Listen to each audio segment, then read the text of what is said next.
ছেলে হওয়া এত সহজ না, অনেক কিছু ঘুরে আমাদের মাথায়। সব তো তোমারে বইলা বোঝানো যাবে না, তারপরও কিছু বলি শোনো। আমরা ছেলেরা বউর সামনে মার সাথে ভালো করে কথা বললে মার আঁচলে থাকা সন্তান, আবার মার সামনে বউর সাথে ভালো করে কথা বললে বউর গোলাম। নিজের ছেলে মেয়েদের যদি মারি আমাদের দয়া মায়া নাই, আর ওই ছেলে মেয়েদের যদি কিছু না বলি আশকারা দিতেছি।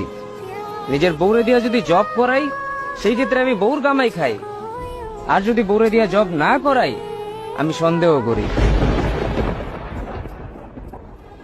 সারাদিন ঘরের বাইরে থাকলে আমরা ভাদেম্মা, আর যদি ঘরের ভিতরে থাকি তাহলে বেকার, কাজ কাম নাই। আর এই তোমাদের মেয়েদের গায়ে যদি আমরা ভুলেও টাচ করি না আমরা নির্যাতক, আর যদি তোমরা মেয়েরা আমাদের গায়ে হাত তুলো আমরা কাপুরুষ।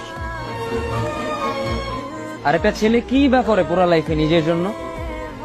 মার ওষুধের থেকে শুরু করে বউ বাচ্চার প্রত্যেকটা শখ পালন করার দায়িত্ব একটা পুরুষের।